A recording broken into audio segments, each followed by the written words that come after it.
आज के दौर में फिनटेक कंपनियां तेजी से कर्ज के कारोबार में उतर रही हैं। पर्सनल लोन और क्रेडिट कार्ड जैसे अनसिक्योर्ड प्रोडक्ट्स हर जगह आसानी से अवेलेबल हो गए हैं। मोबाइल पर कुछ क्लिक कीजिए और पैसा खाते में। यही तस्वीर आज के फाइनेंशियल सिस्टम की बन चुकी है। लेकिन इस भीड़ में एक बड़ी और चर्चित फिनटेक कंपनी ऐसी भी है जिसने जानबूझकर इस रास्ते से दूरी बना रखी है। नाम है ज़ीरोधा। सवाल यह है कि जब पूरा सेक्टर तेजी से अनसिक्योर्ड लैंडिंग की तरफ भाग रहा है तो ज़ीरोधा इससे दूर क्यों खड़ी है? क्या ये मजबूरी है या फिर कोई गहरी और सोची समझी रणनीति? बस इसी मुद्दे को डिटेल में समझने की कोशिश करेंगे इस वीडियो में। Hello and welcome to Money 9। मैं हूं मीनू शर्मा। ज़ीरोधा के को फाउंडर और सीईओ नितिन कामत साफ कहते हैं कि ये फैसला किसी प्रेशर या शॉर्टेज की वजह से नहीं लिया गया, बल्कि ये कंपनी की सोच और फिलॉसफी का हिस्सा है। अगर इसे एक एग्जाम्पल के तौर पर समझें तो मान लीजिए कि आप एक ऐसे बाजार में दुकान खोलना चाहते हैं जहां पहले से बड़े और सस्ते दुकानदार मौजूद हैं। अगर आपकी लागत ही ज़्यादा है तो आप सस्ते दाम कैसे लगाएंगे? यही हाल लैंडिंग के बिजनेस में भी होता है। नितिन कामत कहते हैं कि ज़ीरोधा को जिस ब्याज दर पर फंड मिलता है, यानी उसकी फंडिंग कॉस्ट जितनी है वो करीब 8.5% है। दूसरी तरफ बैंक करीब 3.5% की दर पर पैसा जुटा लेते हैं और बड़ी एनबीएफसी भी लगभग 7% पर फंड ले आती हैं।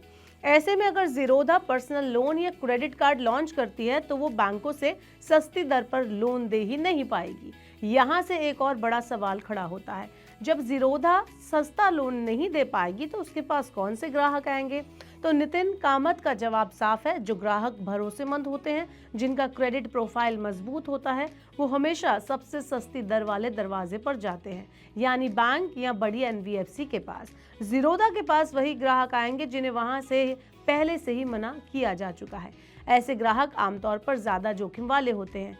इसका मतलब हुआ कि अनसिक्योर्ड लोन में उतरते ही ज़ीरोधा का रिस्क कई गुना बढ़ जाएगा, जो कंपनी के स्टेबल और बैलेंस्ड मॉडल के खिलाफ है।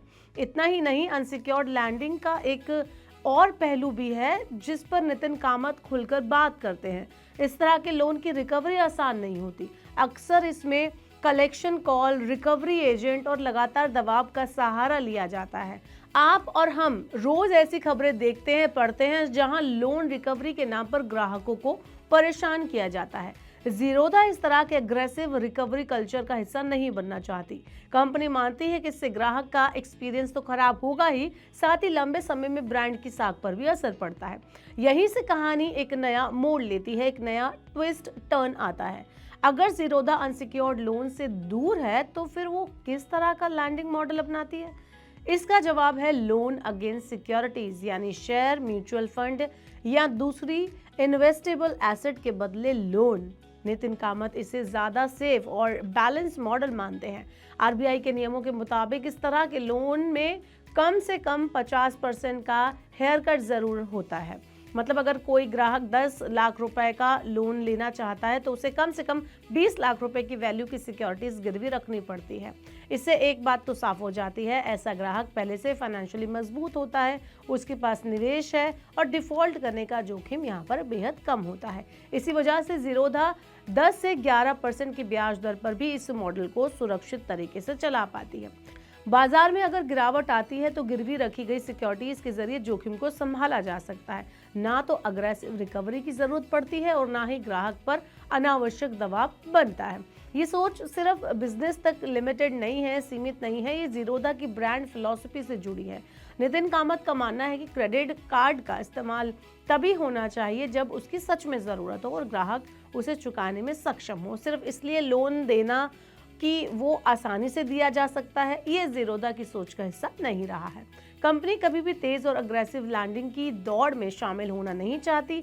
यहाँ एक और अहम बात सामने आती है कि ज़ीरोधा के ज़्यादातर ग्राहक पहले से ही इसके प्लेटफॉर्म पर निवेश कर रहे हैं। उनके पास शेयर और म्यूचुअल फंड जैसी सिक्योरिटीज मौजूद है।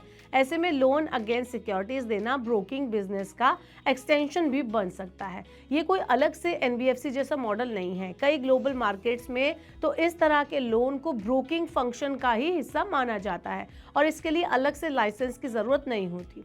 तो देखिए, कुल मिलाकर ज़ीरोधा का ये सतर्क रुख लंबे टाइम में मजबूत साबित होगा या नहीं, ये तो वक्त ही बताएगा। लेकिन एक बात तो साफ है कि फिलहाल ज़ीरोधा खुद को इस अनसिक्योर्ड लैंडिंग की रेस से दूरी रखना चाहती है। आप इस बारे में क्या सोचते हैं? कमेंट्स बेलो। ऐसे ही और वीडियोस के लिए देखते रहिए मनी 9 और सब्सक्राइब करें मनी 9 का यूट्यूब चैनल।